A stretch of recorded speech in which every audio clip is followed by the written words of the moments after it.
Videí o rostlinách, o květech a o tom, co děláme na zahradě, už jsme udělali docela dost. Ale žádné z nich nebylo věnované jenom a výjimečně rododendronům a azalkám. Já vím, možná si říkáte, to je přeci taková běžná rostlina, každý ji zná, o tom není potřeba nic natáčet. Ale ať se propadnu do západního Německa, jestli tenhle keř není tak krásný, že by stálo za to udělat mu speciál. No tak to jsem se teda propadnul. Já už to příště nebudu říkat takovýhle věci, abych se někam propadal. No ale když už se bavíme o rododendronech, tak kde jinde, než asi v té nejvyhlasnější a největší školce, kde se nejenom rododendrony pěstujou, ale taky šlechtí. A to v německém Barmstedu u pana Hachmanna. Rododendrony jsou jedna obrovská skupina rostlin, které mají svůj původ ať už v Asii nebo v Severní Americe. My známe takzvané pěnišníky, ani vlastně nevím, proč jim říká pěnišníky, že by vypadaly jako barevná pěna za přílivu na moři, nevím. Ty jsou stále zelené. A pak známe azalky. Azalky japonské, azalky opadavé, azalky lepkavé, no prostě těch azalek je hodně. Jedním slovem, tyto vřesovištní rostliny jsou až na málo výjimek na jaře kvetoucí keře, které vám rozsvítí snad každou zahradu. Ta záplava barev, kterou nabízejí. Je pravda, že většina z těch odrůd má krátké kvetení, jsou to 2 nebo 3 týdny, ale i na takhle krátkou dobu je fajn si tu zahradu trošku rozveselit. Vidíte tohleto? A vidíte i tohleto? A tohleto? A taky tohleto? A tohle taky vidíte? A tohleto? A vidíte celou tuhletu nádheru? Tohle má nesvědomí jedna jediná firma. Firma Hans Hachmann z německého Barmstedu. A abych tomu přišel na kloup, jak se jim to povedlo, tak si nejspíš najdu samotného pana majitele Holgera. Dejte mi chvilku, já ho tady někde chytím. Protože jeho chytit v práci je asi tak těžký, jako chytit mě v zahradnictví. Momentík, jo? And it is very nice for me to be here and to meet you in person.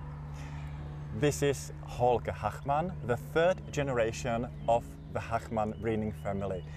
Can you tell me and our viewers something about your introduction, about your input to the company? Yes, I'm happy to do that. Welcome here in Barmstedt in our display garden. Thank you. My name is Holger Hachmann. I'm indeed the 3rd generation in a family-owned company. It's founded in 1929 from my grandfather, Johannes.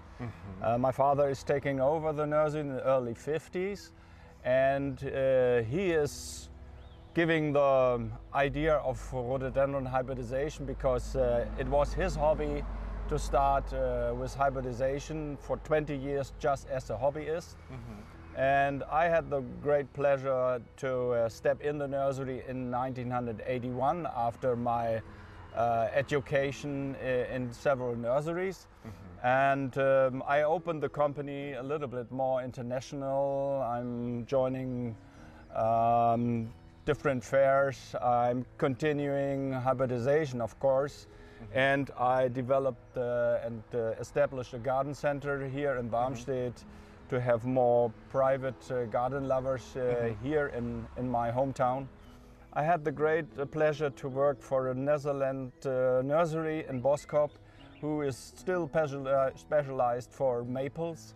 And I fell in love a little bit with this shrub, and you can see we're standing in front of a very big maple. Nowadays we have 150 different maples beside the rhododendron, so this was my stamp I've given to this company.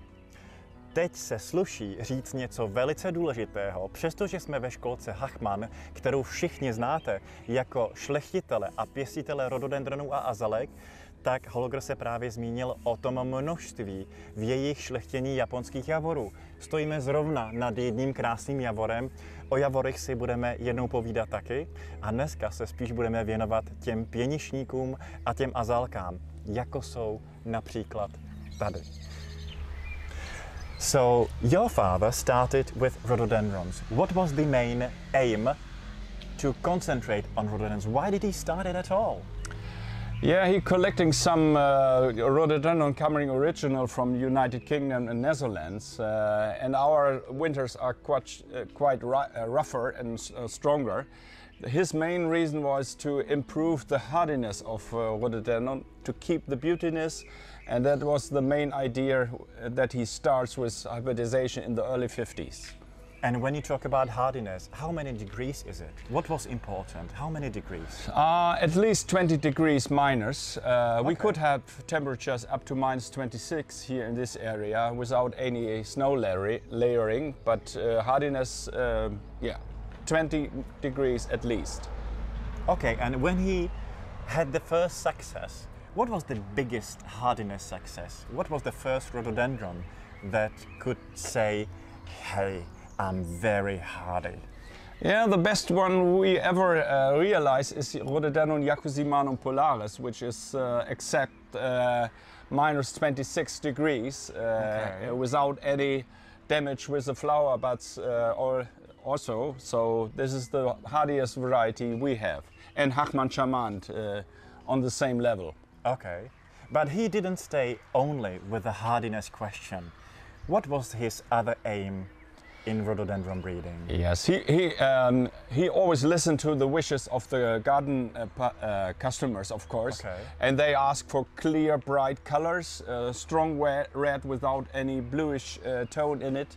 They ask for unusual color like yellow flowering compared with the good hardiness. Yeah, this was the first demands of the rhododendron lover, which my father is doing in this hybridization. Well, these are clear yellow. This is a beautiful yellow. Which is this one? Yeah, that's called Goldinetta, which is a very healthy variety with a hardiness up to minus 24 degrees. Good. And as you can see, a very attractive yellow one, overcrowded with flowers. And how old is this variety? This variety is put it in the market in the early 70s, so it's nearly 50 years old. So it's a proven winner. It's a proven winner, that's right, yeah. And if we want something for the modern people, maybe even young people, this doesn't look old-fashioned at all. Yeah, thank you, Milan. I agree, of course. It's very colorful flower with good contrast, a huge truss, still a very good hardiness. The name is painted purple. And I think that your latest success is very similar. What's his name? Yeah, it's called Pushy Purple. We can have a look on that. It's already flowering. So this is Pushy Purple. That's right, yeah. It's beautiful. It's one of my favorite plants already. Okay, me too. So when did you launch it? Yeah, in 3 years ago, 2019, it was first introduced to the market. And it's not a rhododendron, it's a happy dendron. Oh, so it's customer a happy gets plant. happy with the plant because of the very unusual color. And yeah. Okay, so if a customer wants to choose between Hans Hachmann rhododendron and this happy dendron, what is better on that plant? Yeah, especially the color, of course, the contrast. And it's grafted on the slime-tolerant understock, so which is, of course, an improvement for this rhododendron because it does accept different soils and is growing better in different soils. I remember you were talking about clear red color. Well, this is something. This is clear red. That's And right. I can see some advertising. Tell us more about this one. Yes, it's the newest variety I can offer in the moment. It was baptized on May 7th on the name Edith Hachmann, which is my mother. She is still alive, nearly 92 years old now. And she is always supporting my father to do the hybridization. And the red color is still the main demanded color in the assortment. You can see with this plant, we also try to improve the foliage. It has to be very dark green, healthy, glossy, which is important, you know. 11 months in the year you have to look for the foliage, so it might be also important compared to the color.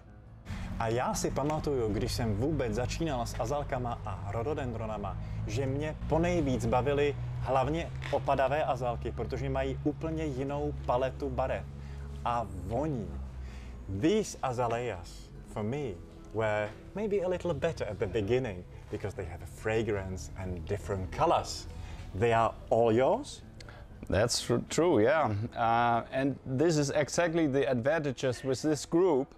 No one in the group of rhododendron does have such a strong colors, and most of the varieties do have a very nice smell and fragrance in flowering. So this is called, for example, chameleon, with a very nice harmony of colors. This is a very new called Solero Kiss, with a more ball-shaped truss of flowers in 2 colors. This is called Sonnenköpfchen, so especially the yellow, the orange, the dark red, you won't get these strong colors in the evergreen rhododendron for that reason. And by the way, the hardiness of deciduous azaleas are extremely good. Yes, my company has roughly 60 different varieties of deciduous azaleas, dapple azaleas, and there are more colors to discover. This is called Parkfeuer. This is a very well demanded 2-colored variety called golden nectarine. We have an old-fashioned variety called Gibraltar, light yellow with a very nice fragrance called Anneke. So the range of colors is incredible, big, and more strong colors. Oh my God, there are so many colors and so many varieties to choose from. Well, I think, Holger, this time I would do with some recommendation. Yeah, I'm glad to do that, Milan. The newest introduction we can offer is named Pink Poetry. Another 2-colored variety, which are very rare in this assortment of Japanese azaleas. Of course, very hardy, and also the ability of holding the foliage is very important. You know, it's not deciduous, it's not evergreen, it's something like between that. It's wintergreen, and the hardiness is up to -22, which is quite very severe hardiness. And yeah, overcrowded is all the Japanese azaleas with flowers. And the biggest advantage is you don't have to deadheading flowers, because it does flowers regularly every year. Strolling down your nursery, I've seen not only rhododendrons and beautiful azaleas, but also these gorgeous Japanese maples. How did you get to those? Yes, I worked 22 years ago at the Dutch nursery Esveld in Boskop, and I was fixed up by this beautiful shrub. His collection is nearly 250 varieties, and I couldn't really understand that the assortment which is offered at that time here in Germany, Garden Center, there are only 10 varieties. And for example, when I visit the nursery Buckles and Buckles in Portland, US, I could see this beautiful dwarf growing maple named Mikawa Yatsubusa. It's suitable for even for balconies, for small pots. This plant is nearly 45 years old, and it does grow only 8 to 10 centimeters. And if you have seen them in autumn foliage, you have every color you can imagine, from yellow to orange to dark red. So it's really a very good performer even in autumn. So it's on fire in autumn. Yeah, all in fire. Yes, that's right. And in autumn, it's a good plant. Yeah, just to have experience. That is a different color. That is something I've never seen before. Yeah, this variety I got from New Zealand, from the nursery. It's named Ballsmith. It's a typical umbrella-shaped maple, which is normally located near the little small lakes, and it's with the beautiful amber red foliage and the fine lace leaf cut foliage.